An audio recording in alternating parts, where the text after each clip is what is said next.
kids, and welcome back to a very special podcast. This is the podcast in which we talk about all of your favorite TV series from yesteryear and then discuss them over a warm beverage because we were just discussing how fucking cold we are. In case you don't know me, I'm Patrick M. Dunn, and I'm joined here, as always, by the author, the accomplished author of The Spirit Board, Kat Halstead. Hello, everybody. I'm actually, even though I'm freezing cold, I'm sitting here drinking a nice cold cherry Coke. Well, they say that you should drink a cold beverage. It will keep your insides cold and you won't be as cold. Is that true? False? I don't know. I don't know. I just have it left over from work. All right. So we are still in the Christmas season. We are just barreling ass through Christmas. We love Christmas, and we will do as much Christmas as we will let ourselves. Yeah, I'll... Maybe too much Christmas.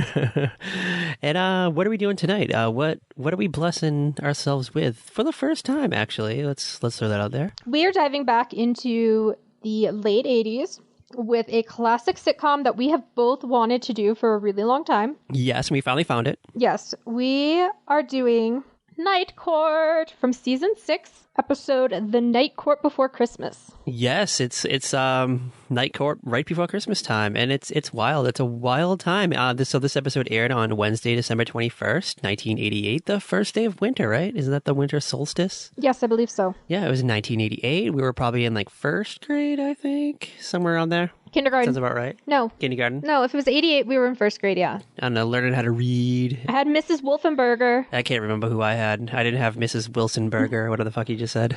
Wolfenberger. Like Wolf? Like Wolfenstein? Yeah, like Wolfenberger. Okay, what kind of name is that? What's the etymology of that name? I don't know, but she was pretty cool. It was a little weird, though. Like, when I was in high school, she retired, so she started substituting. Then she would start substituting all our classes. And so we were like, oh, hey, there's our first grade teacher.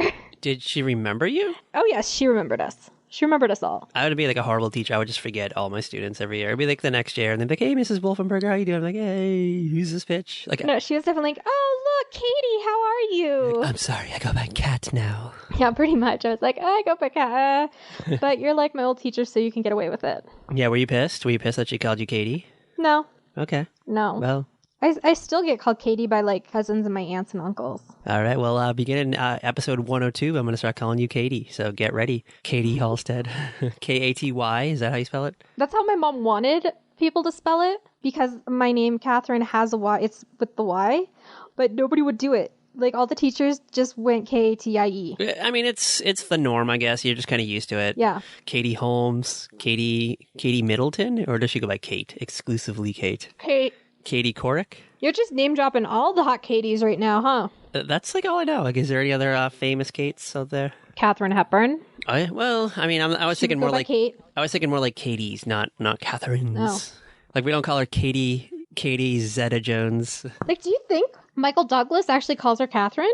Or do you think he calls her like Kathy or Kat or Katie or Kate? Well, I think when he's they're behind closed doors, he's probably calling her Kath. Like, hey Kath, want to watch The Voice tonight? Miley's team is up. They're up. Oh my god, I love the image of Catherine Zeta-Jones and Michael Douglas just chilling out watching The Voice. Well, he's not eating her out because he thinks that cunnilingus gives you throat cancer. Is that what he said? Yes. Is that what he famously said a few years back? So, that's not happening. They're just chilling, watching The Voice. Maybe a little This Is Us. Oh, yeah.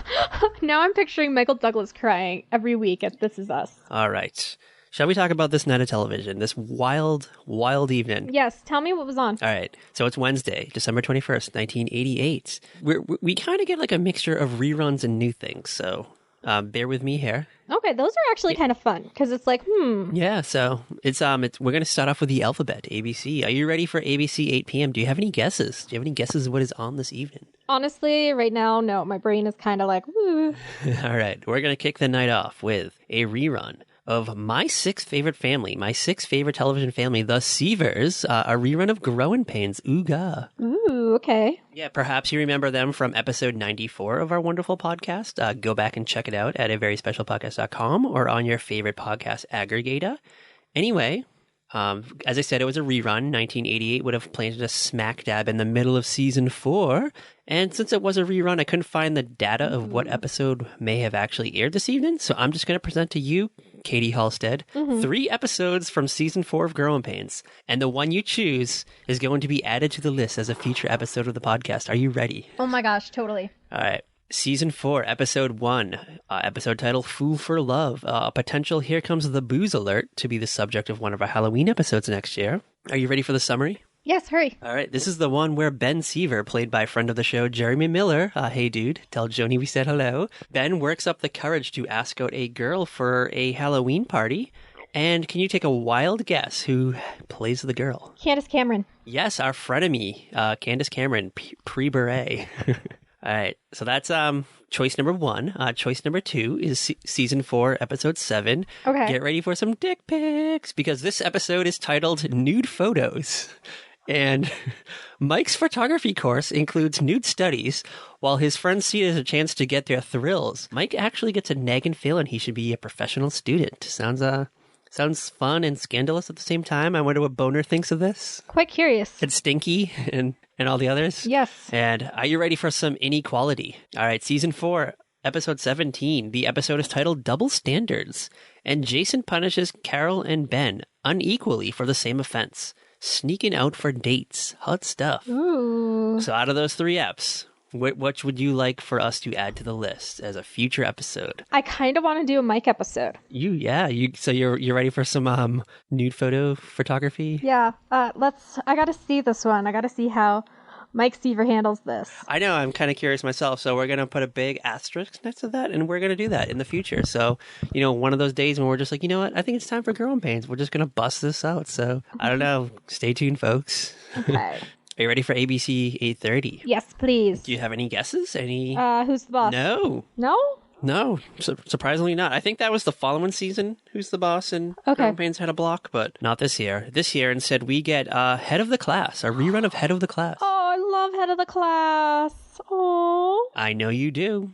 And just as a reminder, this is the American sitcom that ran from 86 to 91 on ABC. The series follows a group of gifted students in the Individualized Honors Program at the fictional Monroe High School, later Millard Fillmore High School. So shout out to Millard Fillmore, one of our presidents, I guess. Yes. I think. Bad news, though. Head of the Class has never been released on DVD or VHS or any streaming outlets. That is super depressing. Yeah, no official reason has been forthcoming from Warner Home Video, although I guess there are a lot of musical episodes, and licensing music rights for home video is often a sticking point for many series. Yes, I was thinking, like, there has to be something with the music. Yeah, but I did hear some slightly promising news on that forefront. So do you have Antenna TV? Do you have them on your cable outlet? I think you do, but I don't. I don't think I do. I used to, but I haven't seen them on my current cable, even though we have like every other freaking channel. Yeah, well, they intend to air this series during 2017, but girl, it's December, so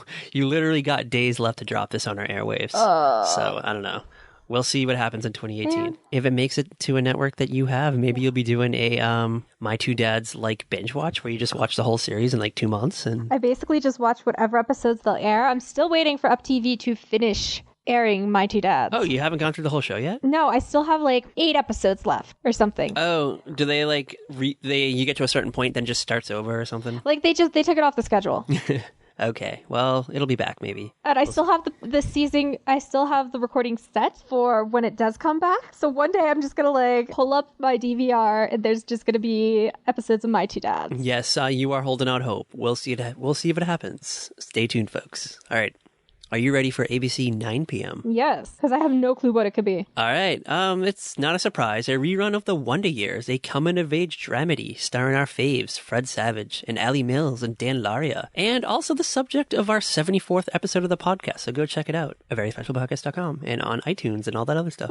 Are you ready for ABC 9:30? Doogie Howser. No, this is wild, though. No? So despite ABC airing reruns all night long, out of the blue, just to drop a brand new episode in here at 9:30 of all times, a new episode of Hooper Man. Oh, the John Ritter Show! Yes, a comedy/drama series produced by Stephen Baccio and starring John Ritter as a San Fran police inspector. And despite possessing a lot of qualities we like in 80s television, Baccio, Ritter, and comedy/drama, the two of us have yet to somehow manage to have never seen a single episode. Yes. And honestly, I feel like every time you describe this, it sounds different. Oh, well, I think I change it up a little bit just to keep things interesting for me. But are you ready for a hot scoop on the show? I have a hot scoop. Okay, give it to me. All right. The episode that aired tonight is titled In Search of Bijou, like Bijou Phillips. Okay, yeah. I couldn't get an episode description, but I did manage to find out who directed the episode. And are you ready for this? I don't think I am, but hit me with it. This is a shocker. Do you have any guesses, any inklings of who it may be? No, I'm like... All right. It's not Ron Howard, but Anson Williams, who we know and love as Potsy from Happy Days. Oh, Potsy! Aw, Potsy. Yeah, so I guess he got a little director's bug in him and just wanted to get behind the camera for a change and direct an episode of Hooperman. I feel like we've probably seen his name come up as a director for series before. Yeah, well, the only reason I happened to find it because I went onto the IMDb page for the episode, and I was hoping to get like a descript of the episode, and it just said directed by Anson Williams, and I was like, that Anson Williams? And it was. Are you ready for ABC 10 o'clock? Yeah. This is a show we've talked about a lot. We have never seen it. You said at one point in time, actually several points in time, that your mom may have watched the show. Any guesses? China Beach. Yes, China Beach, the popular American dramatic television series set at an evacuation hospital during the Vietnam War. And I also have a hot scoop about this series. Are you ready for it? Okay, hit me with it. All right, did you know that beginning in the series' second season, John Wells of Produce and ER fame took over most of the day-to-day production on the series? And then, after the series ended, many of the cast members from China Beach later appeared in episodes of ER in some capacity. Yeah, I can totally see that. I mean, to be fair, there was like a million guest stars on ER. I know, everyone who was anyone in Hollywood during the 90s appeared on ER at some point. Like, if you were up and coming or going out, or maybe even in between. Hey, Dan Lauria was on an episode. Yeah. Question, though. Yes. Since you just recently went through all of ER, was Ricky Lake ever on ER? Not that my brain is telling me at the moment that I remember. But again, it has like 300 episodes. And there's definitely a point in the series where I just like got through them as quick as I could because I was just waiting for Carter to come back. The reason why I ask is because Ricky Lake joined the cast of China Beach in the third season as a sharp-witted Red Cross volunteer, which I just found out today because I'm always like trying to find hot scoops every time we come back to these shows that we can just keep talking about. So I don't know. That's a takeaway project for us. Maybe we'll have to. But you know what? When ER was on, that was kind of like when Ricky Lake was at her prime as the talk show host. Yeah, so she probably didn't have time. She didn't have time to like swing by. So I don't really think she really did any acting around there. Yeah, like she didn't come on ER except for like Mrs. Winterbourne. Oh, I mean, I could see her like going on to ER as like a phlebotomist or something. Yeah, not that I remember. The mom, Betty's mom from Riverdale was on ER for a while. Ooh, what's her name? Shelley from Twin Peaks. Yes, I can't pronounce her name properly. Is it like Meichu Amok or something? Yeah, I'm not even gonna butcher it. I butcher enough names every day. You know, I've only seen it written down. I've never heard it uttered aloud. So if anyone out there knows the pronunciation, audio record yourself saying it and then tweet us like the audio or video of it. Yes, please. @VeryPodcast. All right. Are you ready for this? Are you ready for CBS? Yeah. What was on CBS? All right. 8 p.m. This is wild because we were just talking about this the other day and I was shook. I was fucking shook that you have never seen it. Shocked beyond belief. Any guesses? No. All right. Pee-wee's Playhouse Christmas Special. Oh, Pee-wee, yeah. Yeah, so Pee-wee, Herman, and pals are celebrating Christmas in the Playhouse in their own creative ways. Pee-wee, he makes a huge-ass list for Santa Claus that is 1.5 miles long. Little Richard then stops by, and Pee-wee teaches him how to ice skate. Then he goes for a sleigh ride with Magic Johnson.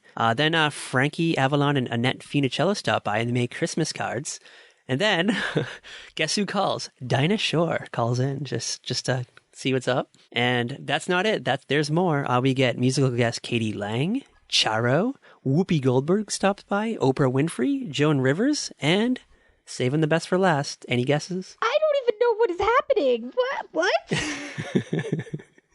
Zsa Zsa Gabor stops by. Ooga. My brain is not comprehending comprehending anything you just said. Like, what? You also dropped the bomb that you've never seen Pee-wee's Playhouse, which just blows my mind. I wasn't allowed to watch it.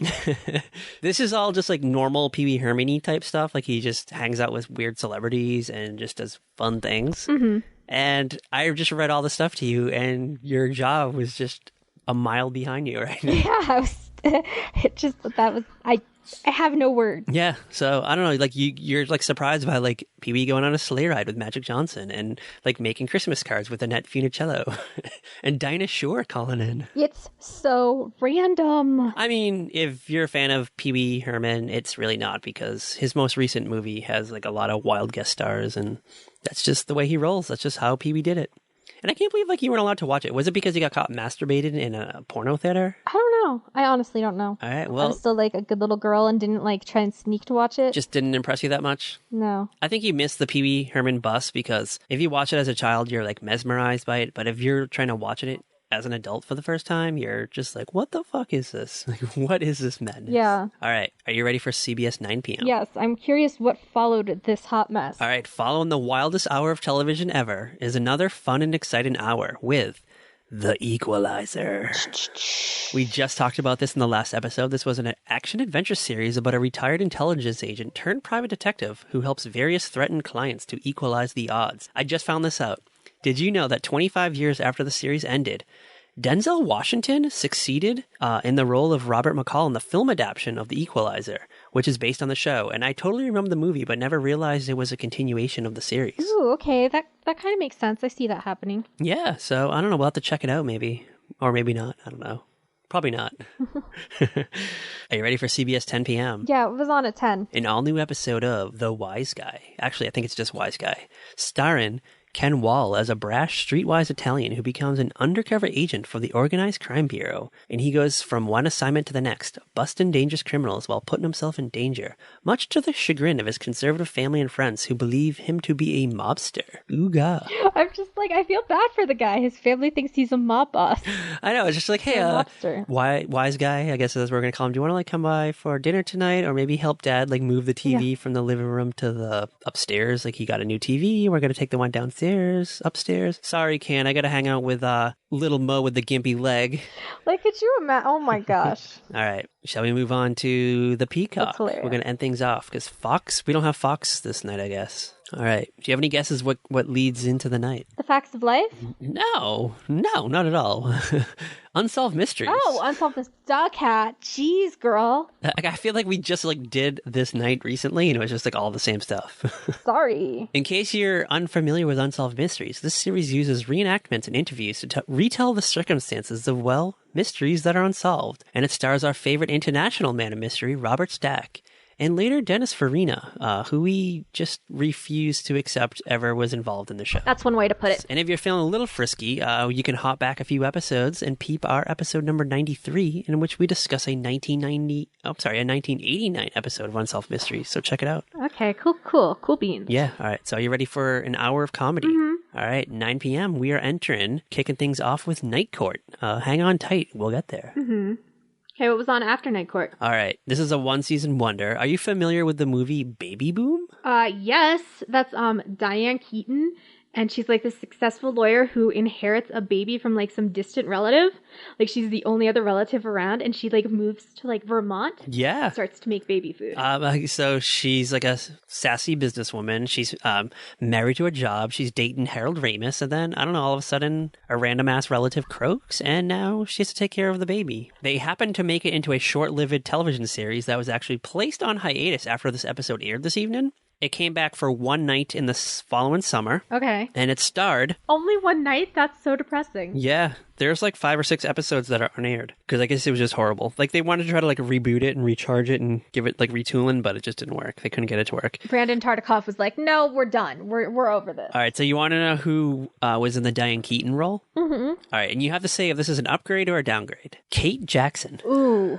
Huh. Yeah. Of Dark Shadows and Charlie's Angel fame and I don't know, some other things over the years. Ooh. I'm going to say, like, under any other circumstance, it would be an upgrade, but just because it's a lame sitcom version of a wonderful movie, it's a downgrade. That's my final answer.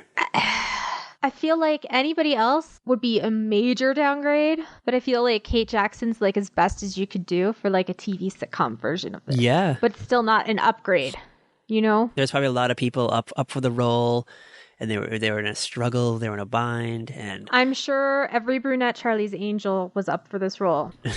every brunette on Three's Company, and I don't know any other show with like sexy brunettes at the time. I don't know. Yeah.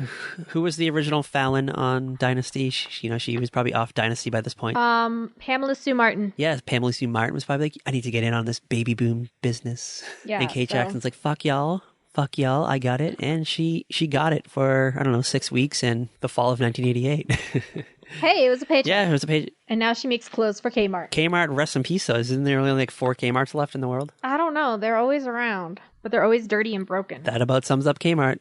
Do you know who Kmart also has a clothing line for? What's his name from Maroon 5?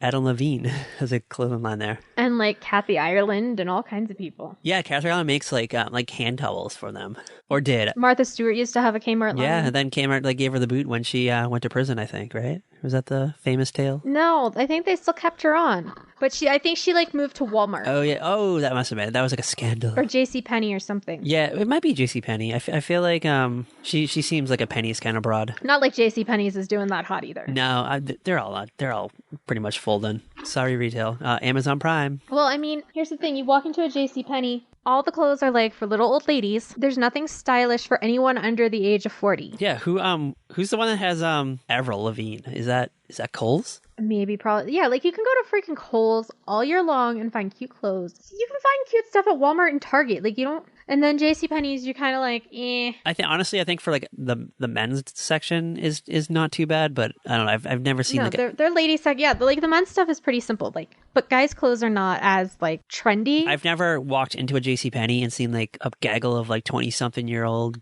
females walking out with like thousands of shopping bags like over their shoulder. It's usually like grandmothers like clutching pearls, like Mrs. Garrett types. Yeah, like I remember when I was in college, my friend had like a major job interview and she needed to like find something that looked nice. And we were like, okay, we'll go to JCPenney's because they'll have to have something. We couldn't find anything. It was like grandma clothes. Nothing. And we were like 22, 23. We were like, no. Did she end up looking like Sigourney Weaver on Working Girl? The kind of stuff they had was like 80s stuff. It was so weird. And it's like in the 2000s. We were like, okay. She's like, okay, I guess we're going to New Mexico tomorrow.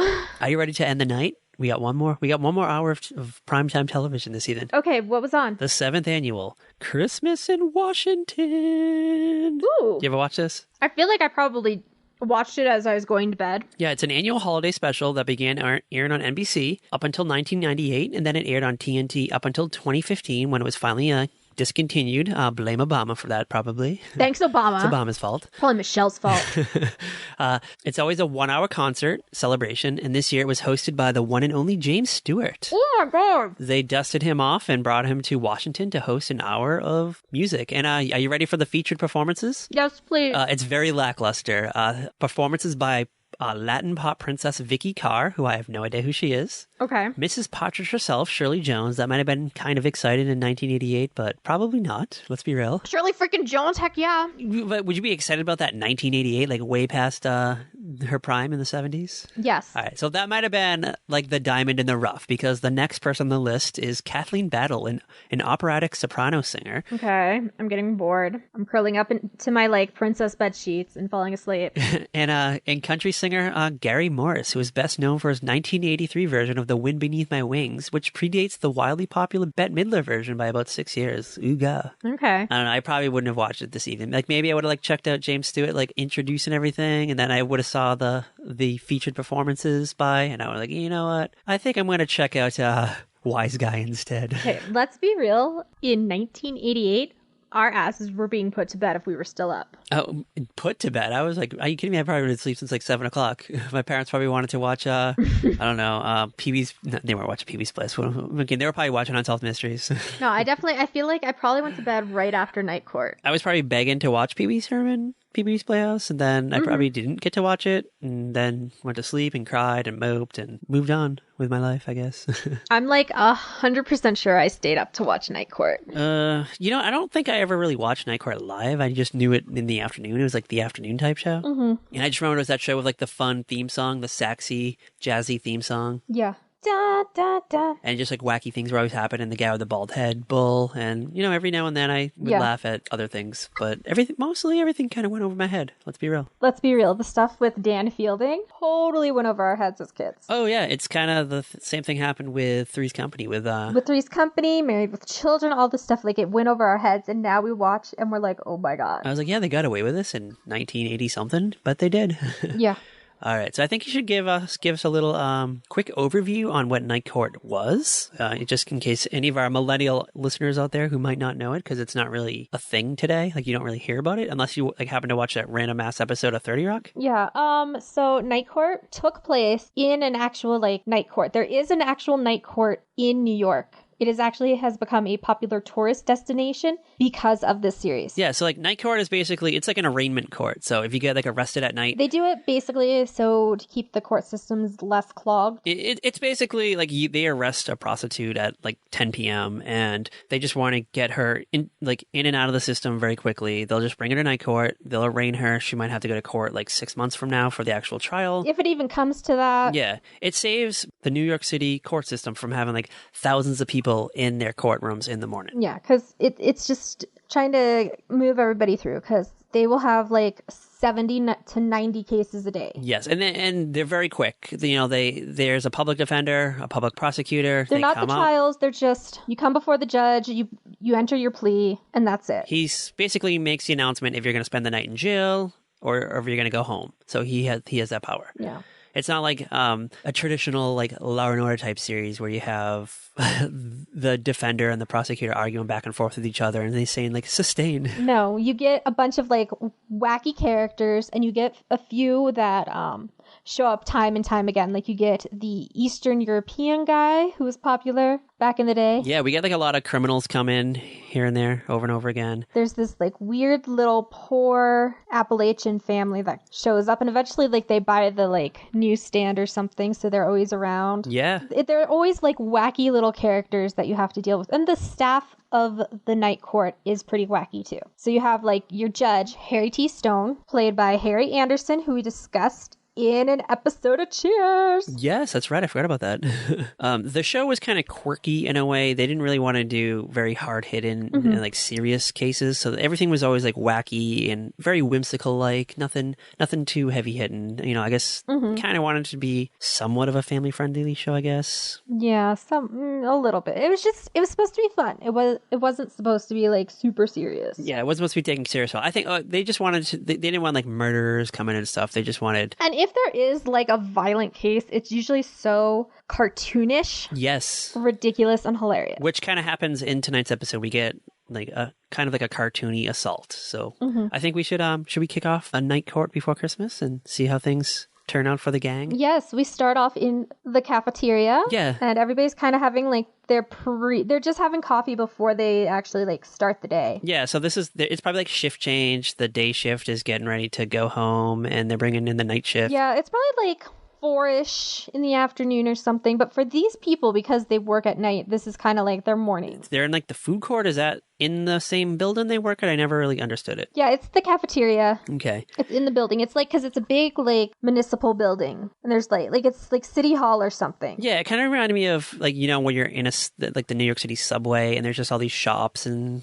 food stands and newsstands around. It kind of like reminded me of that. And there's just always people walking around and doing shopping and eating and, I don't know, trying to catch a train. The hub. And, people are working round the clock. Not like they're the only ones there at night. There's like all kinds of people. They probably share that food court type room with like other businesses that are open nearby. It's like for everybody in the building. Yeah. Clerks, and there's probably like maybe some police and, just like administrators and stuff or like whatever. And although it never explicitly states what day it is, I'm assuming it's Christmas Eve or at the very latest the eve to Christmas Eve. No, I believe they say it's Christmas Eve. Okay, I didn't explicitly pick it because I watched this episode like 3 times, and I think at one point they were saying it was December 25th, and at another point they were saying it was Christmas Eve. So I couldn't. Well, you know what happens is they hit midnight. That is true. And it's a new day. But they're chit-chatting, and the Honorable Judge Harry Stone references that he'll be spending the holiday skiing in Vermont. And Mac Robinson, who is one of the characters, a Vietnam veteran turned court clerk who's rocking his notable plaid shirt and knit tie, comments that why even bother dealing with all the hustle and bustle that comes with driving up to Vermont during the holiday rush when you can just, I guess, run outside, grab a scoop full of snow, and shove it down his pants. Yeah, and you can just like run into an electric pole instead of a tree. Yeah, and then problematic sex-obsessed prosecutor Dan Fielden, played by the brilliant John Larroquette, smiles and adds that he knows a girl who would do that for $40. Yeah. Can we? And this is like the kind of stuff we get from Dan. Yeah, can we have a side note on Dan Fielden and how like skeevy he is? Because I completely forgot about this. He's super skeevy. It's one of those things that you watch through a 2017 lens and you're like, OMG. It's kind of like the last time I watched Cheers and I was like, oh my God. Sam is really like talking about slipping something into Rebecca's drink. Or even watching like Family Matters and being like, why the hell is everybody telling Laura to be nice to Steve? Like, oh, Steve is creepy. It was just like skeevy. Yeah, so I literally haven't seen this series since the 90s. So I completely forgot all about this aspect of the show. So I don't know, looking back with a 2017 lens, I'm starting to now get the impression that despite his narcissism, he's probably a lonely ass man. Like he's like those guys on Tinder who talk big, but probably never actually like really go out with anybody. He probably like loads himself up with like Jerka Nor or I don't know, Old Spice or something. Just some stanky ass perfume. Let's be real, he probably has a micro penis. That's my guess. Oh my God. I just feel like he talks himself up so much, so there's got to be a drawback, and that's just like the first place my mind went to.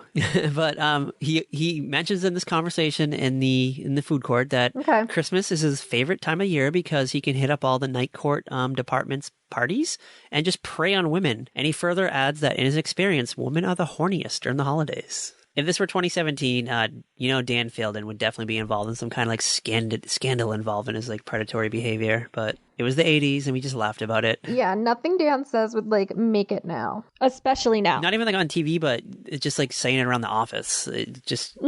He'd be out. He'd be getting his walking papers very quickly. In this post-Harvey Weinstein world, this would not fly. I know things get a little wacky now. Shortly after this conversation takes place, Bull, the bald-headed behemoth bailiff, rolls up to the table in a Santa suit that is several sizes too small for him. Yes, well, let's be fair. Even with how tall Bull is, there's no way you're going to find a Santa suit that fits him. No, and... like, were you kind of surprised that he had a bear gut? Yeah, I was really surprised by that. Like, honestly, it shocked me because... when you see him in the bailiff uniform, you don't see, like, any hint of that at all. No, he looks like he might have a decent build. Like, he looks like he might be, like, strong and muscular, and he's, like, scary looking. And then he was wearing this, like, small, like, several sizes small too short from Santa suit, and his, like, gut was just, like, dangling out of him. It looks like Peter Griffin naked from Family Guy. Ooh. It shook me. Like, I don't know, it just, like, changed my whole... view and opinion of him. Yes, and Bull is collecting toys for the Toys for Toddlers drive. Yeah, so was it like the bailiffs doing it because Roz was also doing it? Roz, the female bailiff? Yeah, I think backstory is that Roz volunteers at the shelter that does the program. Yeah. So she got Bull to help her. And Roz is dressed like an elf, which is totally against Roz's like personality. Yeah, they I think Dan makes a comment at her and she just kind of like growls at him. Yeah. Roz comes off like very like Incredible Hulk-like to me for some reason. Like she seems like she could be sweet and innocent, but piss her off and she'll flip out. Like I believe Dan later comments in the episode that she once turned her car over in a fit of rage when someone stole her parking spot from her. She's probably like super scary when she's angry. Yeah, but she does have a heart of gold though, because she does run the Toys for Tots, like Toys for Toddlers. What's it called? Yeah, it's Toys for Toddlers. They showed the kids; they were definitely not toddler age. They were like older than that. No, they weren't. I think Toys for Tots is taken, so they obviously probably couldn't use it. Yes, exactly. Trademark. And it was the 80s, and I feel like they weren't super big into the whole like interweaving an actual group into an episode. Yeah, it's kind of like on Riverdale today. Like there's certain things that they don't say. Like I think what were they calling like Grinder, like Grind 'em or something on a recent episode of Riverdale? Something, I don't even know. I was like, oh God. Sometimes I just stare at the pretty boys. Jingle Jangle, they can't just say ecstasy. It's pixie sticks. Yeah, it's pixie stick. It's just crushed up drugs and a pixie stick straw. And they call it Jingle Jangle, which makes me think of the elves from The Year Without a Santa Claus. Yeah, well, I think Jingle Jangle was one of the songs that the original Archie band sang in one of the OG cartoons, and they just someone I guess who writes for Riverdale must have just been like combing through an old script or something and just saw the word Jingle Jangle and was like, that's it. That's what we're going with. No, the guys who are behind Riverdale, they know their Archie history. Do they? Yeah. I don't know. Sometimes I question it all. It's tough to get a show like that working in modern times. You have to gritty the fuck out of it. But you know what? I eagerly await this scary horror fueled Sabrina the Teenage Witch that's going to be straight to Netflix. So yeah, Melissa Joan Hart, it's not. Talking cat, no. Not even close. Yeah, well, you know how we feel about Sabrina the Teenage Witch. Yeah. Go back to episode 90-something or 80. I don't even know. It's in the 70s, I think. Yeah, I think it's right after we did the 75th Spectacular episode. Yeah. All right, so we're in the food court still. Bull comments that everyone has been super generous this holiday season when it came to toy donation. And then he just turns around and basically threatens a man with a shopping bag to hand over his toys. Yeah, he scares this poor guy out of his shopping. Because Bull is scary. He means well. He's a sweetheart, but he's just large and in charge. Mm-hmm. I mean, what would you do if he was standing over you, just even gently talking to you? Would you just you know what, I'm going to go over here by this? I would be totally intimidated because let's add in the fact the cat is barely 5'4", so that's a whole foot. You know what? I looked up Richard Mole's height yesterday, and I forgot to put it in my notes, but it was definitely over 6'5". Yeah. Takeaway project. Oh, also present in the scene, we forgot to talk about the defense attorney, Christine Sullivan, portrayed by the amazing Marky Post. I just watched her in a Lifetime movie the other day. Yeah, and she's rocking a hot purple turtleneck with a little Santa Claus pin. It's kind of adorable. Mm-hmm. And hot scoop. I didn't know this, but Marky Post actually didn't join the series full time until the 3rd season. Yeah, she had they wanted her for the 2nd season, but she was attached to another show that didn't last, so they were able to bring her on. The Fall Guy. Mm-hmm. Yeah, and there was a few other public defenders fitting there. I think the pilot episode had one, but the actress didn't work out, so they brought in another girl, and then she left after the 1st season, and they brought someone in for the 2nd season, but Marky Post was available for a few episodes, so they just kind of rotated, I think, and then they brought her in full time for a 3rd season. Yeah. And I don't know, she just stuck with the show to the end. And fun fact about Christine, she's super into Princess Diana memorabilia, which... Yes, she is. It's fodder for an upcoming joke that takes place when Harry and Christine exchange gifts. She's so into it. She has every piece of Princess Diana and Charles' wedding memorabilia she could have in her apartment. When it's Princess Diana and Charles's wedding anniversary, when things are rocky, Christine sends the Queen of England an invitation to an anniversary party for Charles and Diana. Oh, God. You know that ain't gonna end well. Yeah. So if they remade the show in 2017, do you think it would be Prince Harry and Meghan Markle would be all the craze? No, I feel she'd be all about William and Kate. Yeah. Well, I mean, I think a majority of the universe is into William and Kate, but for some reason, the media is shoving Meghan Markle down our throats, and nobody cares. Everyone's I don't know her, .gif about it. For real. Unless you saw her really bad Hallmark movies. Well, I've seen her. She was on the 2nd season of Fringe. They brought in this character who is supposed to be kind of a Scully type, I think. You know, she doesn't believe it, but then she gets involved in all these weird cases. After 2 or 3 episodes, they just wrote her off without any explanation. They never come back to her character. Huh. And then, I don't know, she was kind of boring in that. I watched the first 2 seasons of Suits, and I liked the show, but she just dragged that show down, and I was I can't watch this bitch. And they kept bringing her to the surface even further and further, and I was no, sorry, can't do it. Can't do it. Yeah. Back to Night Court. I guess the series portrayed Christine and Harry as the will they or won't they super couple. But... Yeah, they definitely had this whole will they, won't they? Whoever they had was supposed to be Harry's love interest, but she left and they brought on Mac. And then I think they tried to do something with the second lawyer. Just didn't work. Yeah, and then they brought on Christine, and they definitely played it, but in the end they went with Dan chasing after Christine in the finale. Yes, so that ends up being the fodder of a very, very popular 30 Rock episode in which the character of Kenny is depressed. So Tracy Morgan's character wants to make him happy, so he just hires a bunch of writers to write a proper ending to Night Court, and they actually get Marky Post and Harry Anderson to come onto the show, and they reenact Christine and Harry's wedding for Kenny. It was great. Oh my god, I'm gonna have to look that up on YouTube. Yeah, it's a popular episode. 30 Rock actually references Night Court all the time because I think they're kind of like spiritually the same show because Night Court's kind of quirky, 30 Rock's kind of quirky. They bring in, I wouldn't say supernatural elements, but just things that are cartoonish happen a lot on 30 Rock as well. Okay. But where do you rank Christine and Harry in your like TV super couples? Because honestly, I don't see it. It just didn't. Like, I just feel like they didn't have chemistry to me. Ooh.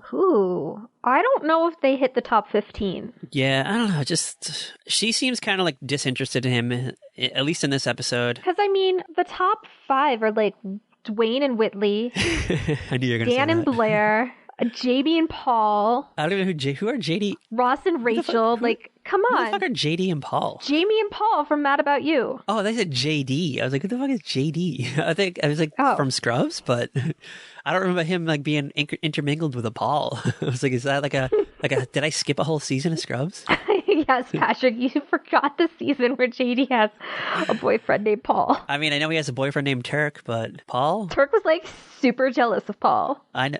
Ooh, I could see that happening. Like, Turk gets like super jealous of like JD hangs out with anybody that's not him. Yes, and yet he's the one who ends up with a wife. But then I was like, well, maybe like Paul is the name of the doctor that he liked. But I'm like, no, his name wasn't Paul. So yeah, like right. They wouldn't hit top 15 at all. They're just kind of forgotten, I guess. Just lost to history, except for... Well, and also, honestly, this is before shows really started to do the writing towards a relationship. Well, I think, was Moonlighting on at this point? Yeah, Moonlighting had been on, and I think Moonlighting was maybe, like, leaving already, because it didn't have a long run. I feel like maybe they're trying to, like, steal its thunder and do the will they or won't they? Or did they kind of do that on, like, Three's Company, and it went into Three's a Crowd? They kind of did the same thing? Well, no, because that was a totally different girl. Okay. He meets her in the finale of Three's Company. Oh, that's right. Okay. For some reason, I thought he was, like, always trying to woo her, and... No. Sorry, it's been a while since I've seen Three's Company. Obviously. Ignore me. All right. I get the impression that, like, Christine just seems very disinterested in Harry. Harry just kind of seems like the male version of a spinster type to me for some reason. Yeah, I think this is right before Christine meets, like, the detective that she, like, gets knocked up by and marries real quick and then divorces real quick. Maybe, like, Harry was there for her in her desperate time of need or something, and he like came by and, I don't know, rubbed her feet while she was pregnant and made her weird food requests, and I don't know, maybe like kept up with the Princess Di and Prince Charles memorabilia for her. Like, you know who Harry is? Harry's totally that guy who is still gonna be there, but she's not gonna see him until like way later. Yeah, well, maybe she has like an escape clause. Like, you know what? If I'm 50 and I'm still not married, I'm gonna look up Harry. I'm gonna pull out my Rolodex and see if he's still interested in me. Yeah. All right. So where are we in this episode of Night Court? We're still in the cafeteria. Oh yeah. Dan leaves to go to the parties after he's told that they should all exchange gifts at their lunch break. Yes, I like that they call it a lunch break too. And Dan's all like shook, like, wait, like, yeah, you and Roz are getting each other something. He's like, uh-oh. Yeah, they did that office thing when they pull, like, everyone pulls a name from a hat, and that's like the person you're gonna get a gift for. Mm-hmm. And he got Roz, and then he's like, oh yeah, I remember now. And he pretends he remembers. Then he like slips off to the donut stand a few feet away, and then he like grabs like a honey glazed donut, and he asks the clerk if he can gift wrap it. Because he just didn't think to get her anything, because he totally forgot. The part that I found funny about this is that they keep calling it their lunch break, even though it's like late ass at night. But for that, we have to remember their day starts way later. It is their lunch break. Well, I mean, I work nights, and I call it my dinner break. I never say lunch break, but that's just me. Yeah, see, I work evenings, and they always call it a lunch break and not a dinner break, even though it's totally like 5 o'clock at night, 6 o'clock at night. Yeah, like I usually have lunch before I go to work, and then I have my dinner like at the normal dinner time. I say, all right, I'm going on my dinner break now, and they like wave. And so since I've been working those like short hours, I try to eat like right before work, and then I like eat after work. It still made me laugh because they say it like numerous times in the episode. They keep saying lunch break, and when they say it, for some reason, I just do like an air quote. Mm-hmm. Anyway, we now then cut to the chambers of Harry Stone, and he's wearing a ski gear, and he's mimicking slalom skiing, and that is when the door opens, and it's his stepfather, Buddy Ryan, played by John Astin of Gomez Addams fame. Yes. And the first thing Buddy says is he suspects Harry of hallucinating because, did I mention that Buddy is a mental hospital patient? Yes. He was given a temporary day pass to spend the holiday with family, which is kind of like a weird thing for a mental hospital to do, I guess. Yeah, it's a super weird thing. It's like super weird. I mean, I guess it was the 80s. Like, I mean, well, I guess if you're like, okay, if in there voluntarily and you're not a danger to yourself or others, Maybe they'll let you slip out for a day. you can probably You can like check yourself out for yeah, a few you can hours. like go. Like I don't know, like wouldn't you feel like someone have to come and pick you up though? Like you can't just like leave, hop on a cab, just go wherever. It's a sitcom though. They rely on the honor system. Yeah. What I liked about Buddy though is he isn't ashamed of his craziness and he actually embraces it. Yeah. And everyone seems to like him and they don't judge him for it and they don't like, oh, you're a crazy ass, you need to get out of here. Like Christine and Mac come in, they stroll into Harry's chambers to remind him it's almost time for like court meeting session, and they're like, "Oh, hey, buddy, how you doing?" He got out of the hospital. Like nobody knows how to talk about it, and yeah, look, I think, but it's just like, oh yeah, they gave me a day pass, but he's like, whatever. Yeah, like Mac is trying to tiptoe like around it being called a mental institution. He's like, yeah, it's the mental institution. That's where I am. Yeah, I'm not cured yet. I'm still there. I just got a day pass, and this is where Buddy learns that Harry will be going to Vermont for the holidays, but he's not bummed about it because he'll get to spend time with his friend Nick, also a mental hospital patient who is on leave as well, a day pass. Nick's got to be out for Christmas Eve. Yeah, they got to be back by midnight. They must have like a strict like time limit or something. But Christine and Mac, they invite Buddy to the lunch break Christmas gathering that they're having, and Buddy is ecstatic about it, and he decides he wants to be in charge of decorating, which includes like hanging broccoli and collard greens instead of poinsettias and mistletoe, and lights on giant fishes and welded together Christmas trees. I love that the gang just decides to like let Buddy do whatever he wants. It's just, it's like, you know what, we're just gonna let him do this. We don't want him to snap and have another Mr. Potato Head incident take place, which is something that happened to Buddy that he references in this episode that tarnished his image and resulted in him having to stay there longer. So I don't know, I'd like to know about this Mr. Potato Head incident.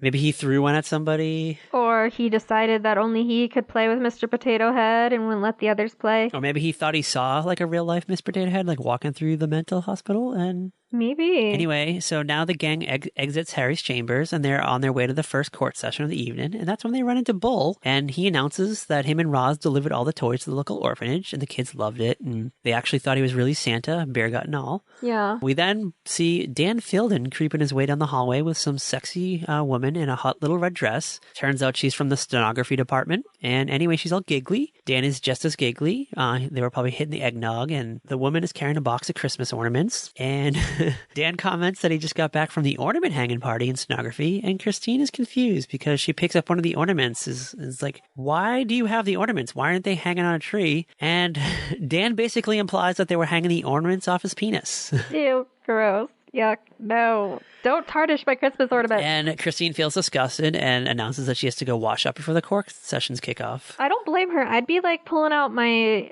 hand sanitizer, rubbing that all over my hands, pouring it over those ornaments. I'd just feel like, you know what? I don't think I want to work with this guy anymore. Hanging ornaments off his penis at work, and just too much. He's just too much for me. I don't know. He's like Quagmire from Family Guy.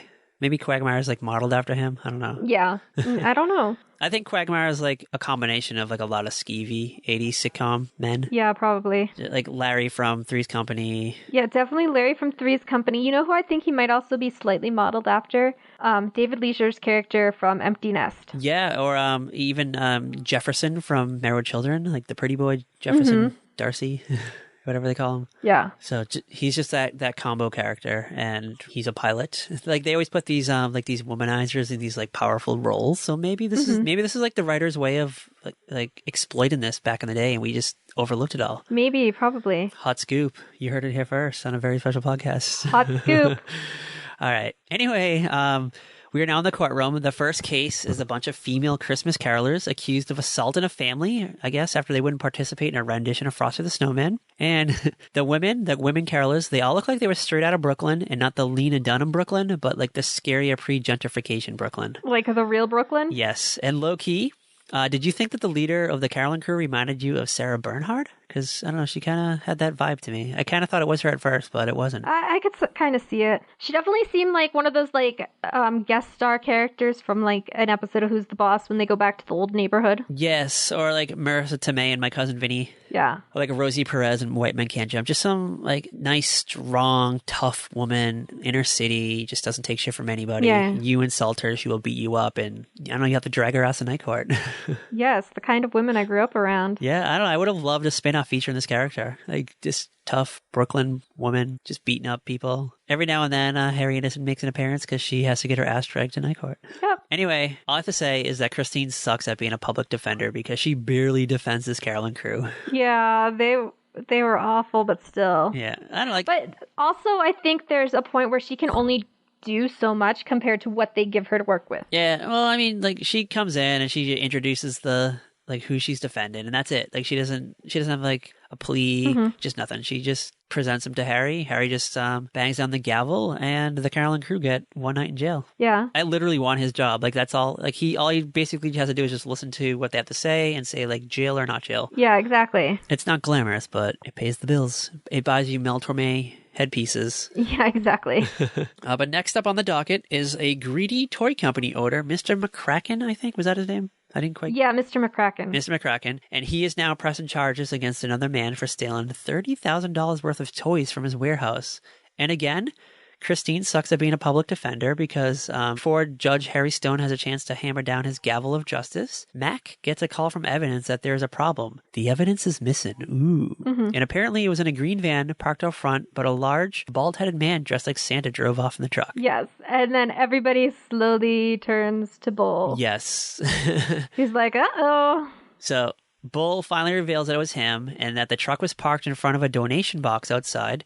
And he just like took the truck and brought it to Toys for Toddlers drop off. Like this is where I got confused. So yeah. Like, did he steal the truck? Like, did he have the keys? Like, how did he get the truck? Like, the keys must have been in the car. Like, in the ignition. So, just because it was parked off in, like, in front of the donation box, he just took it to himself just to take that truck? Yeah, because it's a giant truck full of toys. I mean, Roz was there, too. And they're collecting toys. Like, do you don't think that... Well, maybe she just, like, showed up late and just, like, didn't question it? Yeah, she's like, oh, okay, we got a lot of donations. Way to go. Yeah, like, all right, so maybe she was probably still inside in the food court. Maybe, she probably forgot about it. She had to get a present for Dan Fielding. It was, like, buying something for him real quick. Probably buying him a donut also. Or, like, a box of condoms. Yeah, and Bull walked outside. He saw the green truck in front of the toy donation box. He saw the keys were inside, so he hopped in. And then Roz showed up, and he's like, hey, Roz, here's the truck. And then she's like, oh, can I drive? Because, I don't know, you're kind of spur of the moment to me. Maybe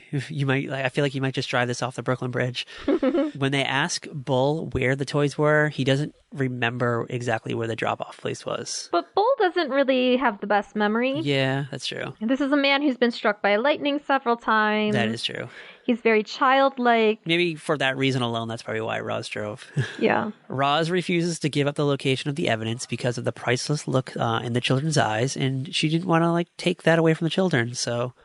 I'm Team Roz here. Like, what kind of monster wants to take kids' toys away from children? Screw you, Mr. McCracken. Yeah.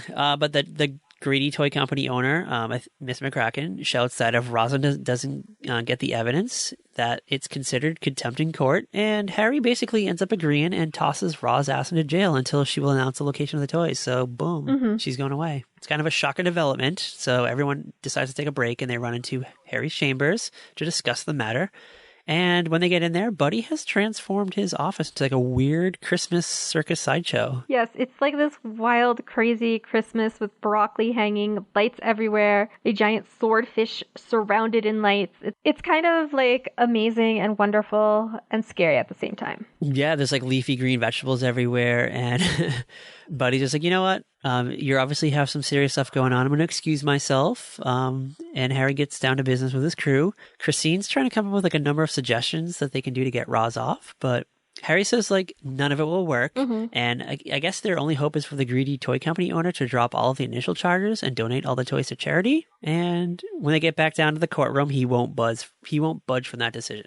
He's like, nope, not doing it. Or Roz isn't budging either. She's like, nope, I'm still not saying where those toys are. Yep, so off to jail she goes. But then the little kids show up with the lady who runs the, what's it called? Toys for Toddlers thing. Okay, but before we get there, Christine stops by the woman's lockup to visit Roz, and she's locked up with all the angry Christmas carolers and a bunch of other women who are dressed like they're going to a Whitesnake concert, which I imagine they were supposed to be like prostitutes, but they look like Whitesnake fans to me.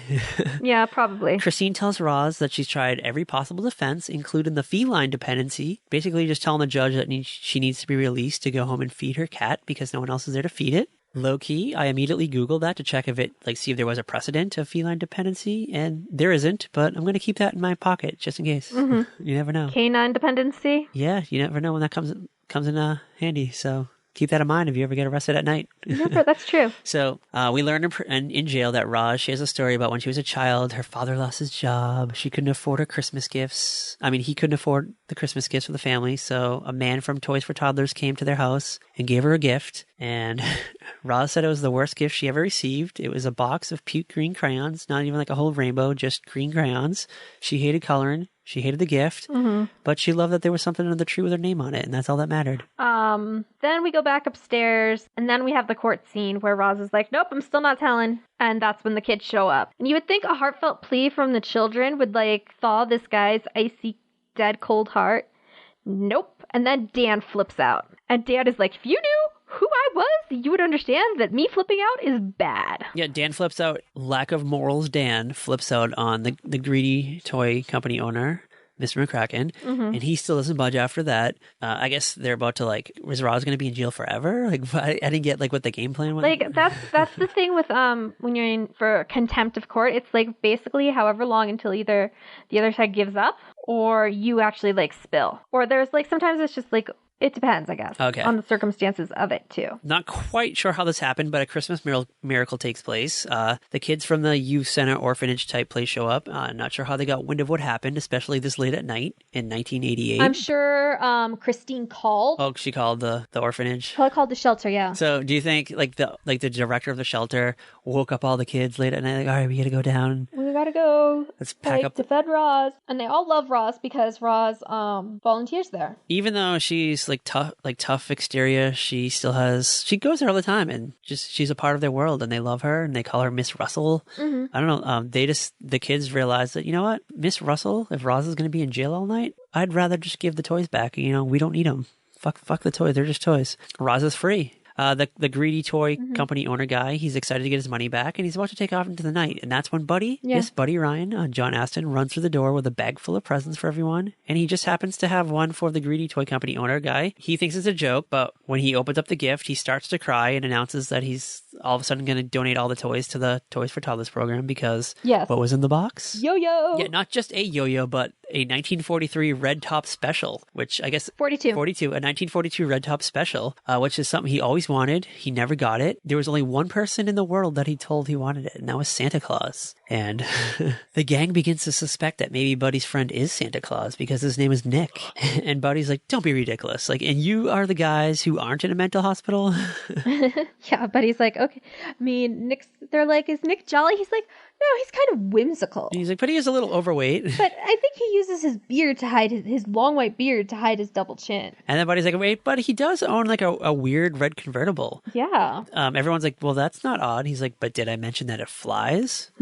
And that's when he pieces the fuck out before anyone has a chance to react, because he's just like, all right, I'll go back to the hospital because he's like, I'm off to hang out with Nick. Have fun skiing, Harry. Yep, he just takes off. They're all shook. And it's one of those great, like, one of my favorite tropes with, like, these sitcom Christmas episodes, that moment when the adults are kind of like, wait, is Santa real? Yes. Like, they kind of have this moment. I love those moments. Well, I mean, I always see him, like, in a TV show or a movie, they just can't explicitly come out and say he's fake, just in case, like, a child ever watches it. Just, like, happens to come across an episode and they're talking about it. So I feel like that's just something that always has to come into play. But it's now later in the night. Christine and Harry are chilling in their chambers, drinking grog, and Christine declines a second glass because she's feeling a little tipsy. And they exchange gifts. Harry gives Christine juggling balls. And Christine gives Harry a Prince Charles and Princess Diana necktie. And kind of like a weird little gag gift that you get. You never know what to get someone, like a coworker, just because they're a coworker. And and you don't want to, like, make it something too personal. So, I don't know. Usually I just grab them like a coffee mug or something with their name on it if I can find it. Or just a random ass coffee mug, to be real. Like, I'm not going to get something monogrammed. They like each other's gifts, I guess. And Christine leaves, and they briefly exchange a kiss underneath the fake mistletoe, which is really just collard greens. And Christine leaves for the night. Harry decides he's going to have himself one more last glass of grog before he heads home. And that's when he kind of, like, looks out the window of his chambers, which is not on the first floor, I'm guessing. And he sees Buddy and Nick float in a red convertible outside the window, and he spits out his grog and freeze frame. Yes. Well, like they drive off, and you hear Buddy yell, "Watch out for that flock of pigeons!" What I liked about this episode, though, is the 80s was kind of like a wild resurgence of John Astin. I think that he definitely did a lot of guest roles around this time, and I know he continued into the 90s until his death. Ah, did he die? Is he dead? I'm pretty sure he is. No, I thought I saw he was alive. I thought he was like... Let me double check. I'm going to look it up. Oh my god, don't let me be the one to kill somebody on this podcast. That's usually Patrick's job. No, he's still alive. Are you sure? Yeah. He was born March 30th, 1930, age 87, and there's nothing online about his death. Oh, it was the other Gomez. It was the one that like Raul Julia from the movies. He passed away. Yes. But okay. Sorry, I didn't mean to like kill you, John Astin. Yeah, I'm sorry. I was gonna say, like, I thought he was like in something like a few years back, like not even too long ago. I saw him in something. Dude, he was married to Patty Duke. His children are Sean Astin, Mackenzie Astin. Oh my god! Like I never put that together before. You never put that together? Like I thought that's no. Like Sean Astin kind of looks like him a little bit. Well, now that I know this totally, and I totally see like Mackenzie. Yeah. Oh my gosh. I feel like such an idiot. All right. Are you ready for just a small sample of TV shows that John Astin appeared in the 1980s? Yes, give them to me, please. All right. The Facts of Life, Different Strokes, Murder, She Wrote several times, numerous episodes of Night Court. Well, yeah, because he played Harry's stepfather, who you later learn is his actual father. He also appeared in that short-lived Mary Tyler Moore show, Just Mary, or whatever it's called. Mary. Saint Elsewhere. Okay. He played Catherine's dad on Webster in several episodes. He appeared a few times. Also, he appears in a Christmas episode. Charles in Charge. He's in Charles in Charge. And many, many, many more. Okay. So, I don't know. He's like a wild career. And you know what? I like to believe, like low-key like to believe that the zany Buddy Ryan may in fact be Gomez Addams himself. Like maybe Gomez bumped his head and forgot who he was and left Addams Family land and just went on wild adventures and became Buddy Ryan. But, still a little kooky, but unsure why. Yes, I could totally see that. Or maybe he's like Gomez's brother or something. He even played the Riddler. Yeah. Whenever the other Frank Gorshin, was that it? Like whenever he wasn't available, he'd like fill in and play the Riddler. Okay. Wow. Yeah. Wild times for John Astin. Yeah. All right. So what are we doing next week? I don't know because I don't know where my list is. What are we doing next? All right. So next week we're going to take a break from sitcoms. It's still going to be Christmas themed, but it's going to be, instead of a made for TV movie, it's going to be something a little cinematic. Ooh, I know what it is. And it's considered a modern day Christmas classic. Would you agree to that statement? Yes, it is probably the modern day Christmas classic. Yes, it's wildly popular in the internet. Every Christmas, people are always tweeting about it. You either love it or you hate it. Yes, and love is in the word. And actually, it's Love Actually. Yes, Love Actually. Ooh, I'm so excited. I love that movie. And it's been a long ass time since I've seen it, so I'm going to dive back into that world, chill with January Jones. And who else is in it? The guy from The Walking Dead's in it, right? Yeah, that guy, Keira Knightley. I'm blanking on Emma. Her last name. Emma Thompson. Yes, thank you. So we can't wait. Yes, as we dive into one of the greatest romantic movies ever. Yes. All right. So where can you find us? Where can you listen and get yourself involved in our wild world? Okay, you can find us online at averyspecialpodcast.com. You can find us on Twitter at it's at Very Podcast. Why am I messing everything up tonight? Is it because I took my Tylenol PM already? Okay, start over. Start it over. You can find us online at Take 3. You can find us online at averyspecialpodcast.com. You can find us on Twitter at Very Podcast. You can find us on Facebook and Instagram at A Very Special Podcast. Yes. And you can find us on YouTube by looking up A Very Special Podcast. Absolutely. New developments. And starting January 1st, you can find us at saltyrock.com. Nope, it's saltyrockmedia.com. Oh, saltyrockmedia.com. I couldn't remember. I was like... that's what happens when Kat takes her Tylenol PM like a half hour before a podcast. Actually, I kind of took it in the middle of the podcast. Oh, well, girl couldn't wait till the end. No, I couldn't. All right, so join us next week as we dive into the world of Love Actually. And as always... Bye! Watch the skies.